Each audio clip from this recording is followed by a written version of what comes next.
King Nebuchadnezzar is a type and an example of what God is going to do with all these fools. That's right. That's right. This is what he means by indignation is mine, saith the Lord. And that is in Romans. Romans, our evangelist, our apostle, Paul, is bringing out this truth that we're seeing in the book of Daniel. And that we're going to go back. I remember, don't think I've forgotten that Nebuchadnezzar is on hold out on the field. It's not going to be 7 years before I get back to this. It was 7 years for him, but we're going to give him an abbreviated sojourn out there, and we're going to come back to him to find out what happens to him.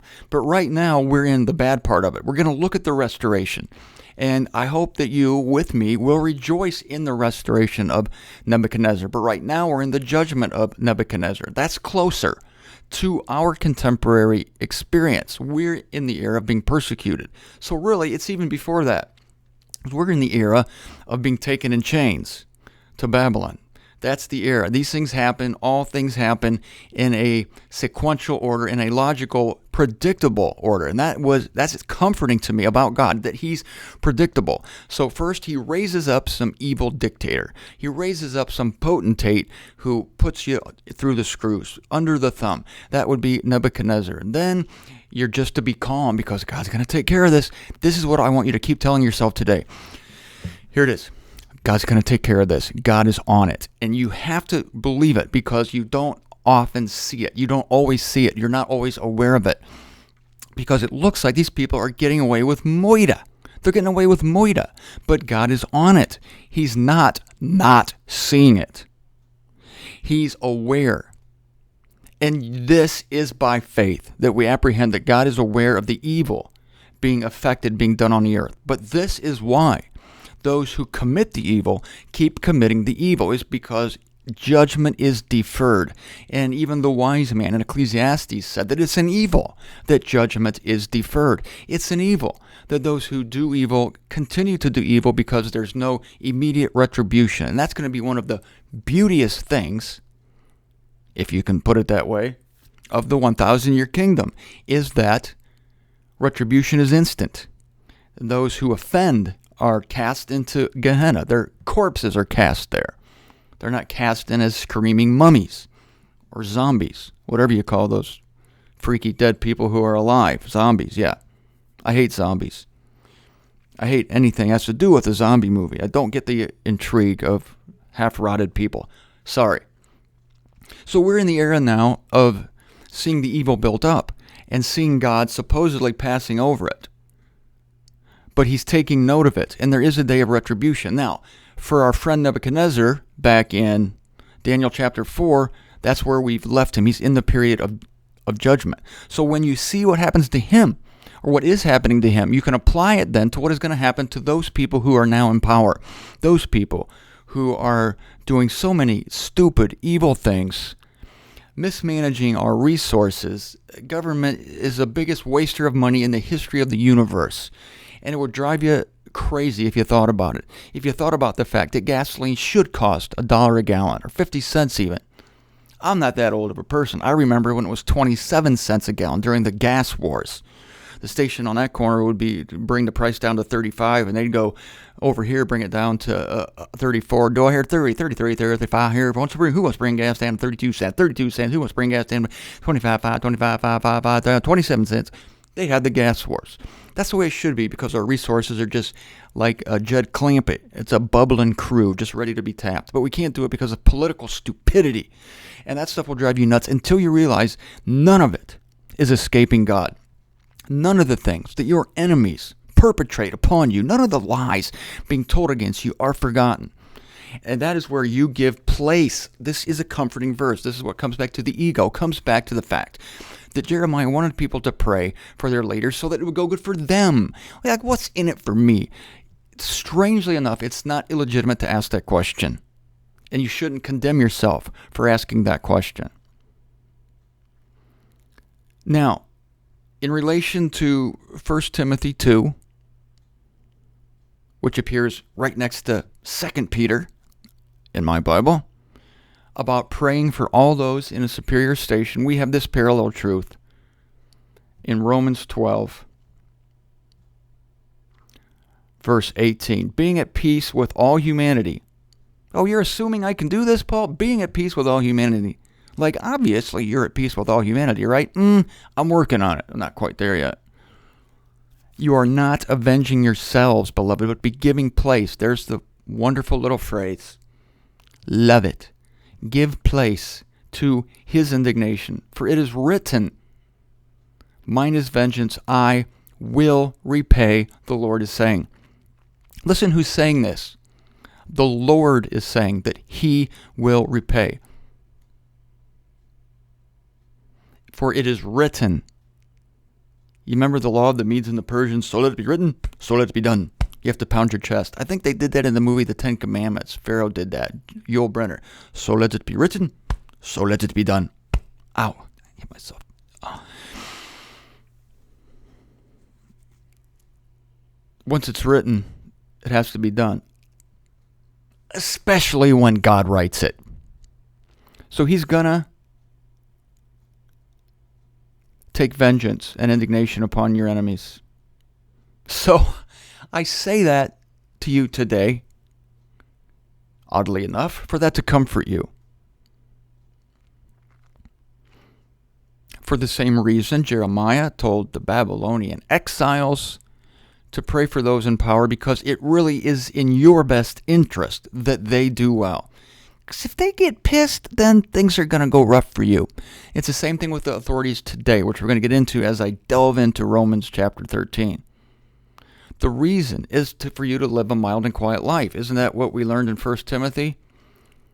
I'm entreating that petitions, prayers, pleadings, thanksgiving be made for all humanity, for kings, all those in a superior station, that we may be leading a mild and quiet life, that we may be leading a mild and quiet life. See, what a parallel there with Jeremiah 29. Pray for these people so that you can live a mild and quiet life. Pray for the Babylonian freakazoids under a guy named Nebuchadnezzar, of all crazy names, so that you can prosper, so that they'll stay off your case. Because you don't want them on your case. Just do what they tell you. How can I, Martin? They're unfair. They're unjust. They're doing things that I know they are. So did the Pharisees who arrested Jesus Christ. They convened a council in the middle of the night, which was against their own law. So what? They condemned a man without 2 or 3 witnesses. All the witnesses conflicted. That was against their own law.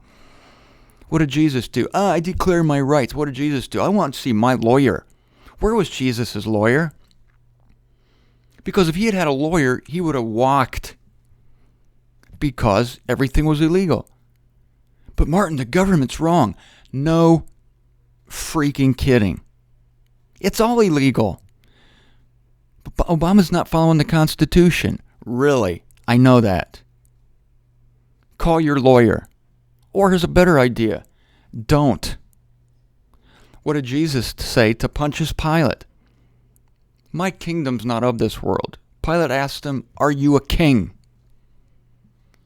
My kingdom's not of this world. If it was, my disciples would be fighting for me. They'd be carrying signs and hollering slogans through a bullhorn.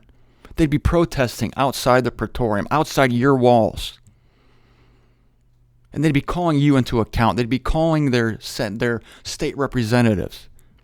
Instead, they're home, praying, looking for wisdom in the scripture, seeking the prophecies to find out why these things are happening. As it is, Mr. Pilate, my kingdom is not of this world. Well, don't you realize I have the power to release you or the power to crucify you? You would have no power over me if it were not given you from above. I want you to apply that to those over you, to those in superior station over you, because this is going to lead you to a peaceful life. Go ahead and apply it to yourself, because it's true. It's good for you, ultimately, to realize that God put these people into place. Don't you think God's going to deal with Pontius Pilate? He is. And Jesus knew that. Jesus knew the day was coming. Pilate was going to have his day in court. And he was going to realize the place he played in God's great plan of the eons. And so is Pharaoh. So is Judas. So is Adolf Hitler. They're all going to realize the place they played And God's going to visit fury and affliction and indignation upon their heads. Read Romans chapter 2. Should we go there? I don't know. Let's go there later. Romans chapter 2. Read the whole chapter, you'll find it. Fury and indignation upon those effecting evil. This happens at the great white throne. So give place to his indignation. So, because mine is vengeance. Here's the thing. Once you do that, it frees you to be nice to him. It frees you then to be nice to your enemies because you're thinking God's going to get them later on. Not with eternal torment. That's the Christian attitude. I don't like those people. I hate them. They're not like me. And it's okay because they're going to fry forever. We don't have that sort of hateful fury in our hearts. We do have a little bit of fury in our hearts that just wants to see them come to a realization of how rotten they were. They're going to. Let that comfort you. What this does is frees you to do this. Number one, if your enemy should be hungry, give him the morsel. Boy, you really make an impression on people when I bake cookies. I bake chocolate chip cookies. Take them to the White House, give them to Obama, and say, "Sir, I'm praying for you. I know your job is hard." That might even get into that guy's heart. That guy's got a heart like the Grinch. But you know what? That might get to him. And that guy just might end up storming down Mount Crumpet on a sled with his little dog Max riding on top of it instead of pulling it. Wouldn't that be something? Because that's the power of grace, and that's what we're supposed to do. I can't do that if I think that my enemy's going to get away scot-free. This is human nature. This is part of the ego. God gave it to us. If your enemy is hungry, give him the morsel. If he should be thirsty, give him the drink. For in doing this, here's another little bonus. Sorry, but I think this is a bonus. For in doing this, you will be heaping embers of fire on his head.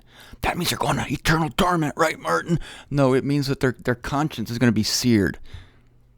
Because you're being nice to them and they know they're evil bastards. And you're being nice to them, and it has an effect on them. Showing grace to your enemy has an effect on your enemy.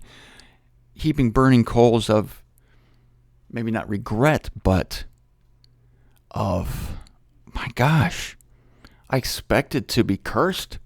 I expected to be hit and hated, and this person is being gracious to me. Don't you think that affected Pontius Pilate at the Praetorium that day? The fortress Antonia? When Jesus Christ answers softly to him and actually exonerates him, saying, "He who turned me over to you is guilty of the greater sin." That had an effect on Pilate, so that even that hardened Roman administrator wanted to release him badly. But he was a jerk still. He caved to the popular vote. He caved to fear of the authorities. He did not follow his conscience. Even his wife had a dream, says, have nothing to do with this just man. God bless her. Don't you think she's going to have a lighter judgment at the great white throne? All this we're going to see. We're going to see the nice people get rewarded. We're going to see the evil people get what's coming to them. But in the end, yes, in the end, the grace of God applies to all, because God is the Savior of all humanity, especially of believers.